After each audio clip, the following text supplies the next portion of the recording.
vamos à tabela? Vamos à tabela? Toda rodada a gente analisa a tabela e, ó, chegou no meu ouvido, tá? Que a partir da rodada 19, ok? A partir da rodada 19, o simulador do campeonato estará à disposição para que a gente volte a fazer as simulaçõezinhas que a gente está acostumado a fazer aqui na live. Fechou, família? Então, não vou estar simulando hoje, mas a partir da virada de turno, que vai ocorrer ali no dia 27, já começa a primeira rodada do segundo turno. Se for isso mesmo, a gente começa a fazer a simulação. Até porque, mano, tem muito time com menos jogos, então é difícil. No recorte, o Botafogo continua líder? Porque pode ser que sim, ô Lucas. Talvez você não esteja errado, não.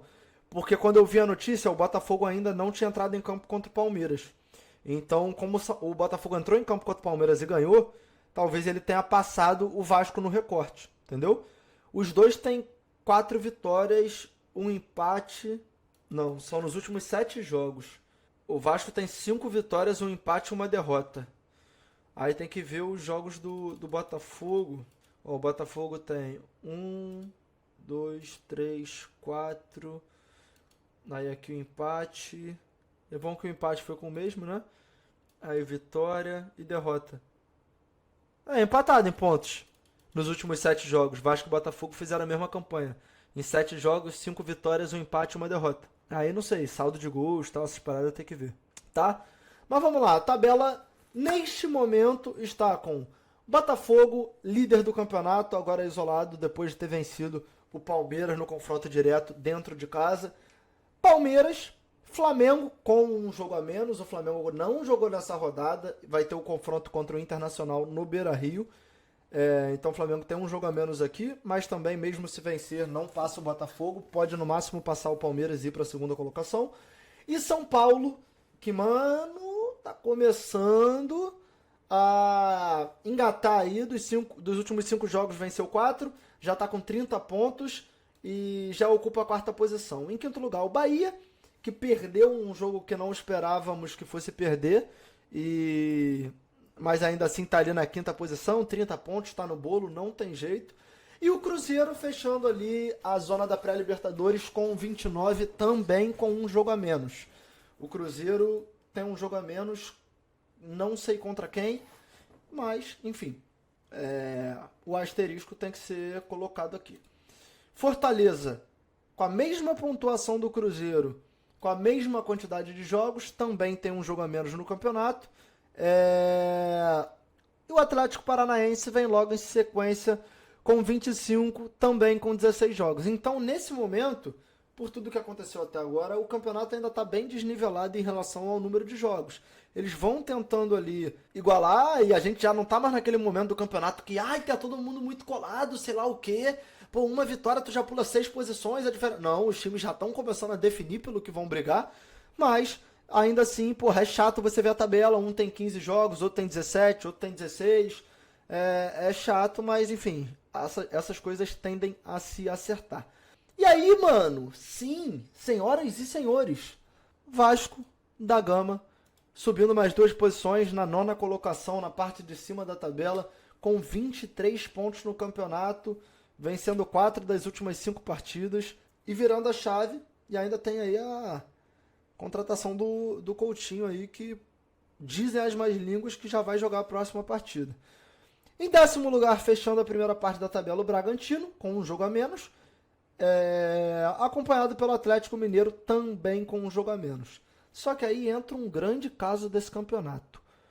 O 12º colocado, Juventude, que tem 20 pontos, porém com 15 jogos. Ou seja, ele tem 2 jogos a menos dos times que têm mais jogos. Então, se ele ganha um desses jogos, e não é nenhum absurdo falar isso, porque o Juventude faz uma campanha extremamente honesta, ele tem 23 pontos aqui e vem para a 9ª colocação junto com o Vasco. Então, o Juventude, que era um time que todos cotavam como briga por rebaixamento, inclusive eu, até o momento faz um campeonato ali com aproveitamento de parte de cima da tabela ali, se não for de cima, de 10º, de 11º, mas sem correr riscos. Agora, por falar em jogos a menos, o Internacional tem 4 jogos a menos. O Internacional ainda tem 12 pontos a disputar para se igualar aos times que têm 17. Então, vamos supor que desses 12 o Internacional faça 6, vença 2 dos 4. O Inter teria aí uma campanha de 25 pontos. Se você for olhar por aproveitamento, o aproveitamento do Inter já é um aproveitamento que coloca ele ali na 9ª colocação. Então é um time que está na parte de baixo, mas não configura, na minha visão, a parte de baixo da tabela. É claro que ele pode perder os 4 jogos, mas também eu não acho que seja algo que vá acontecer. O Criciúma, 17 pontos em 15 jogos, também com 2 jogos a menos. Cuiabá com 17 em 16 jogos. O Cuiabá que vinha fazendo um campeonato maneiro, começou a decair, já vai começando a entrar no bolo ali da briga pelo rebaixamento. E o Vitória, que começou terrivelmente mal, demorou não sei quantas rodadas para ganhar uma. Quando ganhou, virou a chave e agora parece que já virou negativamente. Agora vamos pro caos, mano. O Corinthians é o primeiro time da zona de rebaixamento. Corinthians que já tem 17 jogos, tem 15 pontos no campeonato. Claro, uma vitória é suficiente para tirar o Corinthians da zona de rebaixamento, mas ainda assim é uma situação muito complicada do Corinthians e só com uma virada de chave muito grande para ele acabar brigando por outra coisa se não for fugir do rebaixamento. Continuo acreditando que o Corinthians tem jogadores capacitados para isso, mas também acho que é um time muito irregular. O Garro é muito bom jogador. O Coronado é muito bom jogador. O Wesley é um jogador que eu curto. O André Ramalho, se vier, é um bom zagueiro. Mas, se você for olhar, eu acho que tem jogadores que deixam muito a desejar e podem ali atrapalhar durante o percorrer do campeonato. Por falar em jogos a menos, o Grêmio, com 2 jogos a menos, ocupa a 18ª posição. Só que agora, eu já acho, mano, que tipo assim, o torcedor do Grêmio, o Ramalho já foi anunciado aí pelo que falaram, hein? O torcedor do Grêmio não pode se escorar nessa muleta de 2 jogos a menos. Porque chegou num ponto que volto a repetir, se o Grêmio pontuar nesses jogos a menos, ele continua numa situação de calamidade. Vamos supor que dos 6 pontos que faltam, dos 2 jogos, ele empate 1 e vença 1. Ele não fez isso no campeonato todo. Mas ele empate 1 e vença 1, ou seja, faça 4 dos 6 pontos. Ele continua fazendo uma campanha de zona de rebaixamento. Se o Grêmio ganhar 1 e empatar 1, ele continua e mais afundado ainda. Então é uma situação que também é muito preocupante. O Atlético Goianiense, já com 17 jogos, 11 pontos, já amargando a vice-lanterna, o pior mandante do campeonato, fazendo uma campanha terrível. E eu não sei se o pessoal vai lembrar, se teve alguém que estava na live, mas alguns 15, 20 dias atrás eu fiz uma análise do final da tabela do Atlético Goianiense. E eu falei, mano, que era uma tabela insalubre. E que provavelmente o Atlético Goianiense, que não estava tão mal até então, ia se complicar. E aí o Atlético empatou com o Atlético Mineiro, perdeu para o Bragantino, perdeu para o Atlético Paranaense, perdeu para o Palmeiras e agora perdeu para o Vasco. Ou seja, quando o caldo engrossou e foi pegar os confrontos mais difíceis, o Atlético azedou a sua situação. E por fim o Fluminense, que está ali, não jogou essa rodada, tem um jogo difícil contra o Atlético Paranaense, ainda que dentro do Maracanã. E eu vi que, se eu não me engano, já venderam 30 mil ingressos. Mas o Fluminense é aquele negócio, né? Precisa vencer para ontem. Ele não tem a margem de erro.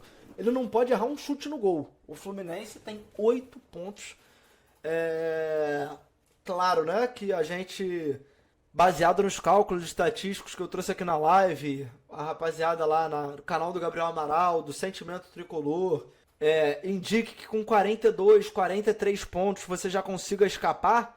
Eu volto a dizer que no ano passado o Santos, na zona de rebaixamento, venceu o Flamengo, venceu o Palmeiras, o Corinthians foi vencer o Grêmio fora de casa, o Vasco fez uma campanha de G6 no segundo turno. Então, do meio para frente do campeonato, os times de baixo precisam pontuar mais.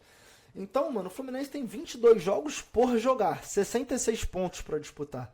Desses 66, ele precisa de pelo menos 34. Então é mais da metade dos pontos. O Fluminense precisa de mais de 50% de aproveitamento. Então, ó, eu tô botando 34. Mais 34, somados aos 8 aqui, ele faz 42 e eu tô botando que escapa com 42. Nesse cenário de escapar com 42, ele já precisaria ter um aproveitamento daqui pra frente de oitavo colocado pra cima, tá ligado? Contando que escape com 42. Se precisar de 45, aí você precisa 37 pontos de 66. 37 de 66 é quantos por cento? Alguém aí taca na calculadora. Eu acho que vai pegar uns 56, 57. Aí, mano, já seria, porra, um aproveitamento. Aí, mandaram aí, 56. Já seria um aproveitamento de, tipo assim, colado no sétimo colocado, que é o Fortaleza, que tá com 60.